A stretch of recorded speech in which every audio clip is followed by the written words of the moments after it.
Hello, guys. Welcome again to our Unfiltered Football. And again, with me, I have Ikram and Mukhtar. Welcome again, guys. And today's episode, we will be talking about Newcastle Football Club, one of the biggest or a club which has a rich history in the Premier League. As you know, it has been bought by the Saudi royal family or Saudi investors, wherever. They have become, if not the richest club, but the club with the richest owners in the world. And people seem to have a problem with that it was brought by them. Why? Also, how is Newcastle going to stay up right now with the richest owners in the world at the bottom of the Premier League?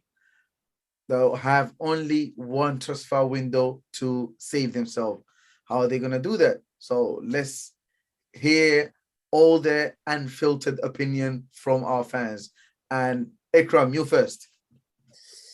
To be honest, I like the question about how would they stay up. I think that's a really interesting topic to start with, if that's okay. Yeah, it doesn't matter. In terms of how they're going to stay up, I think it is going to be very difficult for them. A lot of people are saying now they'll be fine. They've got Eddie Howe. They've got loads of money to spend in January. I do get that. On one hand, but on the other hand, they're a club fighting relegation, and a lot of players are going to look at that and be like, "Hold on, if I sign for these guys, this isn't just like, play football and get paid. You have to put your heart on the line week in, week out, and go crazy to keep this club up. So they're going to need to offer some big contracts or some big bonuses, at least, to the players they want to get. There's a lot of players that I feel like that they could potentially go in for, but they might not want to come at this stage in January because it's such a difficult project right now. For example, I think a lot of players that they could go for is the likes of Dean Henderson from United wants to leave. He wants first team football. It would be a good destination for him, because in the next 5 to 6 years, when Dean Henderson's hitting his prime, Newcastle are going to be challenging for big trophies. The likes of maybe Jesse Lingard, although Jesse Lingard's probably going to go to what was it, West Ham? Yeah, West Ham. But I mean, it could still be a good destination. The likes of Theo Hernandez. There's loads of players that they can look at. I do think they can stay up, but I think they need to get the right players that have good ability and are willing to fight for the club and not just come for a paycheck. It's my opinion on them staying. Yeah, I agree with you. Go on, Mukhtar. I agree with everything. I think he's covered a lot of topics. To be honest, I do agree that it's gonna be very difficult for Newcastle to stay up.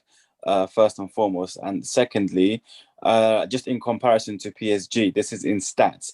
PSG are worth 67 billion, whereas Newcastle. Do you guys want to hear this? Go on. They're worth 320 billion pounds. That is ridiculous. And to be honest, that's like one of the main reasons why. One of the main reasons why every single club and everyone in the whole world, that it's unfair. They can buy Messi as many times as they want, and they'll still have enough money. I don't think anyone's gonna buy Messi now, apart from PSG. I know, but I'm just like putting that out there, innit? Because obviously that's the truth, And like, to be honest, like what Ikram said, it's going to be very difficult for them to actually attract big players as of right now, because big players already want to go to big teams or that's already fighting for big trophies. So I feel like I wouldn't say mediocre players, but I feel like players that are just trying, players that will try their best to keep the club intact and to keep them in the Premier League. So I feel like this January transfer window is going to be very vital. This January transfer window, and if they stay in the Premier League, and I feel like it's a massive if they stay in the Premier League, then summer transfer window is going to be, I think, is going to be the longest transfer window that they will have in the history of Newcastle, and you'll see a lot of money being spent, and you'll see, yeah. Oh, sorry, go on. Okay, off. My bad. No. I think I had to make my point right there. Yeah. So with me, since we're talking about how they're going to stay up, I think they can if they want. They just needed motivation. The players, I wouldn't call them good players. They're more like a championship players who they have right now. Maybe 2 or 3 players. And can they stay up if they have a good manager? Remember, Eddie Howe is only there temporary, right? He ain't gonna last long. He will last if they go to championship, if they're relegated. He will stay there because no big manager wants to manage in the championship apart from Benitez. You know, he was a good manager who, you know, if he had money right now, I think he would have kept him up. I mean, if he was still there. And right now, as Ikram said, you know, there's a lot of players. Remember, I think it's Joe Cole, if I'm not mistaken, and a lot of people go to these big teams. They have some good players, right? Who are on the bench, out of favor, right? You sign them. You sign players on loan until they can give them 1 year contract, 2 year contracts. They can afford to pay them, right? They will have, and I'm sure players, they will write, you know, they will have a clause, relegated clause that if they get relegated, they can leave. Newcastle can afford to do that, right? And for example, you go to United as Dean Henderson. Dean Henderson is a good keeper. You know, he's underrated. You know, he was brought in to challenge De Gea, if I'm not mistaken. He was brought in not as a number 2, to be honest, because De Gea was out of form, so they brought him to challenge him. They can get what's his name, Jesse Lingard. They can get Montreal, if that's how it's spelled. You know, that's just from United. You got a striker and attacker, Jesse Lingard midfielder. You know, attacking midfielder, goal defender. You can go to Arsenal, get Mohamed Elneny. You know, few defenders from the Chambers. You know these kind of players. Get few strikers. They can do that. Go to Liverpool. Go to you know, Manchester City. Then it comes to the point, if first of all, if they offer big money. If they offer big money. Remember Manchester City, when they came in, Manchester City has always been a relegation club. It was a bottom club. Until when they were brought in, it took them 2-3 years until they won their first Premier League, right? Because they brought in players. They couldn't bring in big players. They brought players who are nearly going to finish, players who are out of favor in their clubs. You know, nobody wanted, and I think the only one who was there by luck was Robinho. He thought he was signing for Manchester United. He literally said that. He said, "I never thought that there was another club called Manchester City. I was told Manchester, so I thought I was going to Manchester United." You understand? And he never stayed there for long. So when, you know, these clubs, they helped, you know, but they were able to sign Shay Given. You know, these were good players, but okay. And you can get these good players to help you get out of the relegation battle, come out. And once you get, even if they survive, watch this, even if they survive, there's no way next year in summer transfer, they'll buy a lot of players and they're going to end up the Premiership. No ways. For them to even challenge for the Premiership, give them 2-3 years. Yeah, of course. I agree. That's what I'll say. Yeah. That's what I say. For them, you know, just give them 2-3 years. Because we've seen it with Chelsea, but Chelsea wasn't as bad with Manchester as like Manchester City, and they were actually good. They were winning trophies. They were playing in Europe. They were winning the Old Cup, the FA Cup coming out. You know, they had players like Vialli, Zola, and these players, right? And then Manchester City, took them 3-4 years until to climb up there. So it's going to be the same thing as Newcastle. That's what I think. And Man City, man, they're so similar, but in terms of like the start, what Newcastle needs to do what Man City did and bring in these players like Aguero, Yaya Toure, which are like understated, but they've got brilliance within them. But in terms of Newcastle, I think this, I might be wrong, they can be a bigger project than City, mainly because they're rich in history. Yeah, definitely. Filled out stadiums, bro. They've got the fans. Yeah. I think in 5 years' time, Newcastle Stadium playing there is going to be terrifying. I think they may be the most terrifying ground in the league to play against because of how much money. Definitely, you're right. I agree with that. It's people they think okay, next season they're gonna be up there. No, if you guys think about it, they bought the club. They haven't said a word. Okay, they sacked the manager. Steve Bruce doesn't bring, fill you with confidence, right? Yeah. He's a relegation battle manager, so and he doesn't play attractive football. Eddie Howe done it with Bournemouth, right?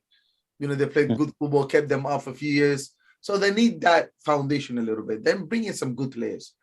They can sign few good players who are out of their team. And these players, remember this, these players who I just mentioned, they might come there 1 or 2 years. If they keep the club up, right, they might end up staying there or get bought by another team. Remember that. They would what they would have done is like they've made their name, like okay, now another club is gonna come look at us. If they don't, if they're relegated, they're leaving, with their thing. Now, in terms of I don't know what you guys think. I'll let you go first, Mukhtar. Why do people have a problem with Newcastle being bought with the richest team? That's mainly because obviously, let's say for example now with the likes of Arsenal, the likes of Man United, the likes of Liverpool, we'll talk about big clubs, okay? Even like abroad, somewhere like Juve, Real Madrid, they'll put money in players' faces. They'll put money that they've never seen in their lives before. Forget about financial play for now. We'll speak about that next time. But I'm just talking about money right now. You'll throw money in their faces. Let's just say, for example, they tell someone like Rodrigo from Real Madrid, listen, we're gonna give you 600k, 700k per week. You're gonna come here. And he'll be like, whoa, all right, okay, then where's the contract? Give it to me, I'll sign it. And that's what I mean. And I feel like that, every single big club that they're gonna be at. Every single big club that they're gonna knock on their door, it's just gonna be the very same thing. Because to be honest, it is unfair. It's actually unfair. They can get any player they want. It's the same thing with Chelsea. Forget Manchester City now. The same thing how it was with Chelsea. They throw money in players' faces. Yeah, there was a player, it was a Dutch player. His name was Belgrade, if I can't remember. I can't remember his name. He's a Dutch player. He came to Manchester City, Chelsea, right? Yeah. He was in a lot of money at that time. I think it was about 40 a week. He came from AC Milan. He was really good. But then he came here, he didn't do that good. So they wanted him out. Guy refused to go to any other team. He literally refused. He sat for 3 years. He wasn't even playing in reserve. Right? They kicked him out of reserve, out of if I'm not mistaken, the under 23 or the youth, whatever, right? He stayed there for every single week, taking his 40+ grand a week, doing nothing, right? So players, they can put that. Now, with me, I think that, people are using, I don't know, you go first of all. Ikram, you go first. Why do people have a problem? Bro, I can't see why, from a neutral perspective, why people can't have a problem. At the end of the day, they're going to have to abide by financial fair play. If they don't abide by it, they're going to be taken to court or whatnot, or regulations, just like City. Well, obviously, they probably can't get out of it with the money and the lawyers they're going to have. But at the end of the day, bro, money talks. That's what I'm saying, man. That's what I'm saying. The best of everything. We can't like, in terms of, as long as regulations are followed, we can't complain. But what can we do? They decided to buy the club and they went through. As fans of rival clubs, we're scared because it's just another club added. Bear in mind, this league we have right now is probably the most competitive Premier League ever. Definitely. Yeah. City, Chelsea, Liverpool, West Ham, Aston Villa, even now, United, Arsenal, Leicester City, Spurs potentially, 10, and now Newcastle. So that's 10 clubs at least that are decent clubs to fight. But back in the day when City became what got taken over, bro, there was three or four main clubs that challenge. There is no top 4 clubs anymore now. Yeah, man. I think that's gone. It's finished. It's gone. It's gone. It's done. There's top 3, and then there's like 7 more. Yeah, I agree. I was literally about to say top 8, but Ikram is right. It's top 3, right? But okay, that's in terms of strength, right? Not money. It's top 3, and then you have the rest. Maybe top 7 or 8, whatever. That's how I see it. That's the only way. But the question is now, top 3 is what we said: City, Liverpool, and Chelsea. Yeah. Right? Yeah, that's it. with me, I think it's two ways, because in terms of people didn't seem to have a problem when Chelsea bought it. Chelsea became the richest club or the richest owner. People didn't seem to have a problem with Manchester City was bought, and if they're talking about political stuff, it's the same things which happens in Qatar, same thing which happens in Saudi, same thing which happens in UAE, right? In Emirates, it's the same thing which happens in Saudi. It's just people have money and they can do whatever they want. So whatever happens in the countries has got nothing to do with the football. You know, I mean, in Russia the same thing. So it's like they can say people have no certain rights. I don't know what they have to team. I mean, I am shocked. I mean, also, let's be honest. A lot of fans who seem to have a problem is fans who wished. It's two types of fans. Fans who wished Saudi brought their team, right? Yes or no? They wish these guys brought their team. Secondly, is fans, big clubs like United, Chelsea, City, they actually see themselves, oh, now we have a bigger rival, bigger team who's got a bigger owner who's richer than us. Because before, this is how it used to be. Arsenal, okay, you have that competition, but when United comes in, Real Madrid comes in, Barcelona comes in, a player doesn't even want to look at you, because he knows he's going to a place where there's history and there's money, right? Mm. And now you have City came in and Chelsea. People are saying, okay, they don't have a history, but they have money. Now with 3-4 years down the line, you're gonna have Newcastle. People saying they have history, they have fans, and they have money. So imagine, as Ikram said, imagine when the players go play there. So people are scared.